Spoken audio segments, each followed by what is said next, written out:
The Gators will line up to kick off and start the second half.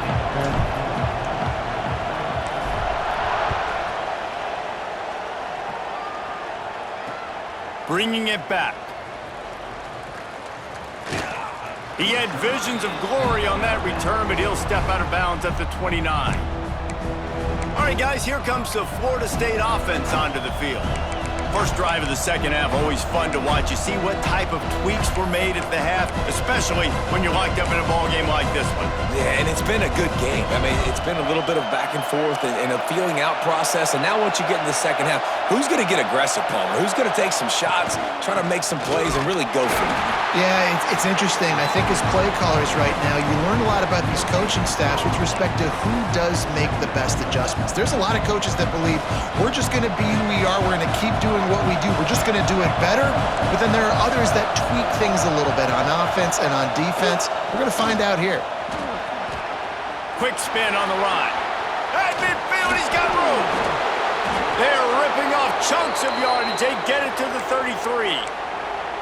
Busting big runs like this is a total team effort. Obviously, the back has to find the hole, but you got to have everybody around them doing their job to make it a good play call. And everybody around them doesn't just mean the offensive line. The receivers getting their blocks downfield is a big deal, too. It's a huge deal. We always talk about them catching passes, but blocking is so important for their responsibilities. Oh, a lot of touchdown Seminoles! And with that one, they jump on top here in the second half. That was a lightning-fast drive that ends with a touchdown. And if you can string a few more drives like that together, man, we might as well get our popcorn out because we're going to get a lot of scoring. And let's check in with Kevin Connors in the studio. Kevin? Guys, let's get you updated on a fascinating battle going down in the Pac-12. Washington State is ahead right now, but the school that nearly saw Ryan Leaf win a Heisman back in the day still has some work to do. They're up by 6 over Colorado. We'll keep you posted on a Pac-12 showdown that, not surprisingly, guys, is already trending. And how about that one? Kevin will be keeping an eye on everything going on elsewhere. He turns this into a nice game and gets down to avoid the hit.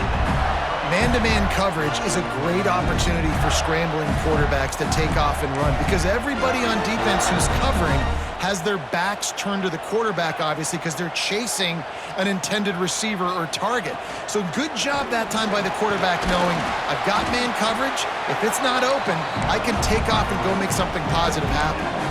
And I kind of like how the running back didn't mess around. Like, just get downhill when you see an opening. A lot of times they close so fast, man. Be decisive, stick your foot in the ground, pick up 3 to 4, and we are not going to complain. Got 3 on first down. It's 2nd and 7. They'll move the wide receiver.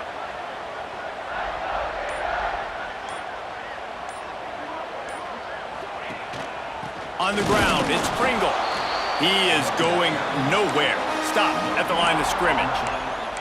Great team defense on that run play. Everybody doing their job. People winning their one-on-ones, D linemen staying in their gaps, linebackers and DBs filling. You just can't do it better. Let's see what they find in the playbook for 3rd and long from the 43.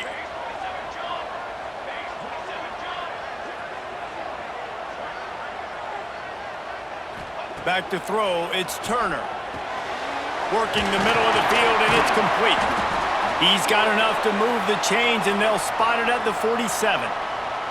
Man down on the play as the officials take a break to let him be checked out.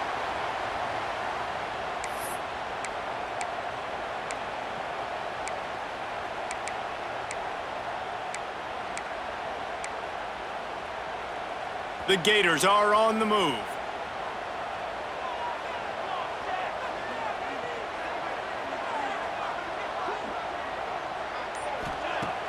Coming out on first down with the play fake. And the Heat gets home. They knock him down back at the 45.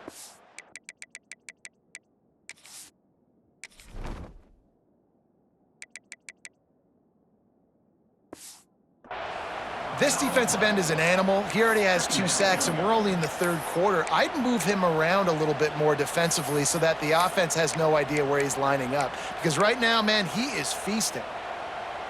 And the Gators with a long way to go after the loss on the last play.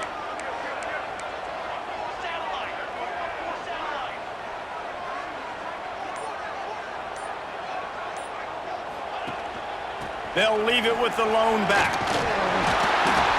They bring him down, but a solid pickup to put them in position to pick up a first down. And I know it's not a first down, but I still like the way they ran the football here. Just try to make the next third down manageable. Try to get it where it's not as predictable. I think the offense did a really good job being smart there, taking what the defense gave them. They'll have to get it to the 37 on third down.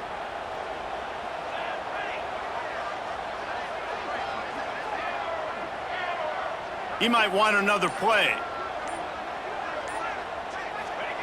On third and long, try to convert through the air. Finds the tight end. They'll make the stop about 3 yards short of the first down. This is a tight end that not only is going to play with his hand in the ground, but he can line up in the slot as well and attack the defense vertically. He's too fast for linebackers to cover, and he's too big for DBs to cover. He's a real weapon in this offense. The Gators will try to convert on fourth down. They'll send the tight end in motion.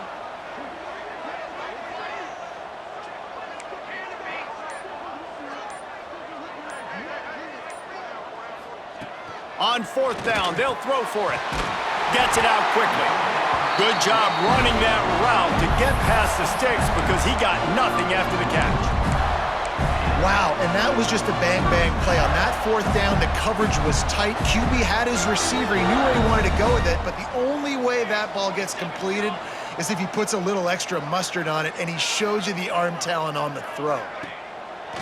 Use the play fake, now to throw. He'll take a deep shot here. And they won't make the connection, looking to make a big play there. Well, another incompletion, and you can see the frustration building, but you got to give the defense credit. They came into this one knowing no one was giving them a shot because of their record, because of what their stats are on paper, but they're playing better football. They're playing with better effort, and right now they're making the most plays. Backed up now, here's second and long.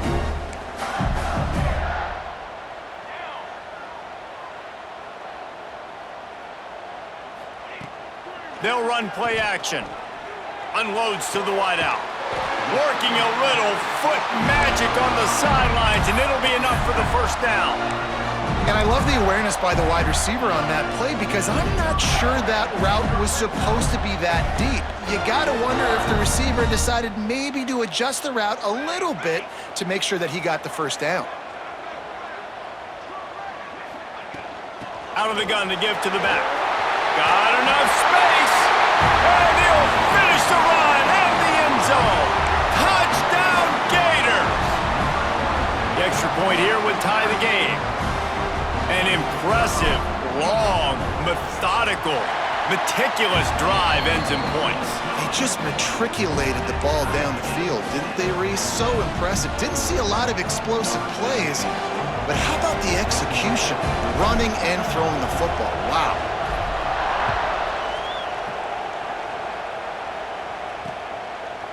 And he's going to bring this one out. I imagine he's going to get an earful on the sideline after bringing it out of the end zone and being knocked down at the 11. Guys, here comes that Florida State offense back onto the field. That touchdown lead they had has disappeared, and now we have a whole new ball game as they start the drive. Back to throw, it's Sperry. Spins away from the defense. There he goes. He's brought down, but there's a flag on the play. Let's see if it stands.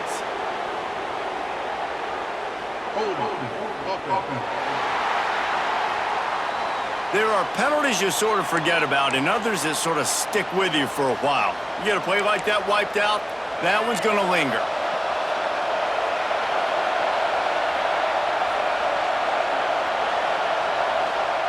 Wants to go up top. Grabbed over the middle. It's Booker.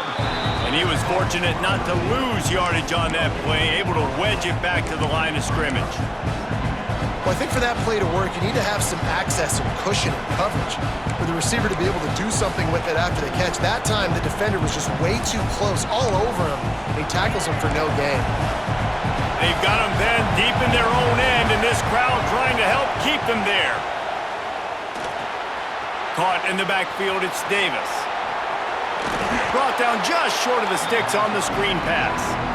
Hey, man, sometimes you get the perfect play call at the perfect time. That time, the defense blitzing, offensive line allowed everybody to run upfield, and they slip in the running back screen, and behind it, there was nobody there to make a tackle, and this offense generates a massive play.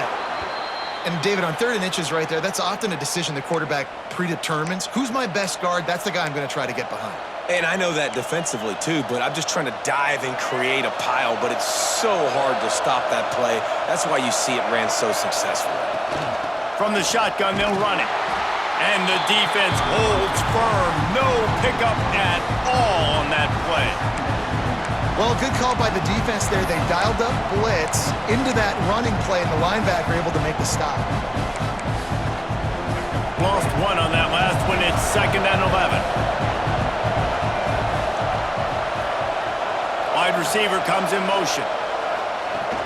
Off the play fake. And they get to the quarterback and knock him down back into 16. But when it's a play-action pass, that quarterback, he really has to sell the fake. He can't tell his offensive lineman's getting beat right away while he's selling the fake. He had no shot.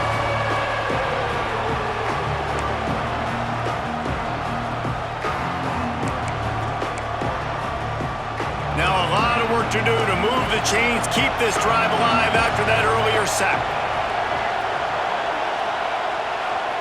On 3rd and long, he'll need to loosen up that arm. And this defense is bringing the heat. Another sack. How great is it if you're a defensive coordinator that you know I can put 6 DBs on the field in my dime package and I can still get home rushing 4. My guys up front are better than your guys, and we're going to go prove it. And they did just that. And the returner will be brought down. The Gators sending the offense back to work. How big is this drive? Scored a touchdown the last time they had it. Defense gets a stop, and now it's up to them in a tie game. All right, so if you're the offensive coordinator here, let's dial it in. Who are your best matchups and best playmakers to take advantage of this golden opportunity? Yeah, and I'm interested to see this defense, too. Like, the momentum is clearly not in your favor. How do you get it back? How do you make a big play? Do you be more aggressive here to try to get the football back to your offense? Just outside the red zone, 1st and 10 from the 21.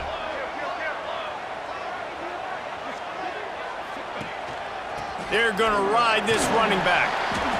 And that run really didn't go anywhere. And a lot of times we don't focus on it enough, but how important those 5 guys are up front. To get on those defensive linemen, to try to move them out of the way, to get a run game going, it squarely falls on the shoulder of those 5 offensive linemen.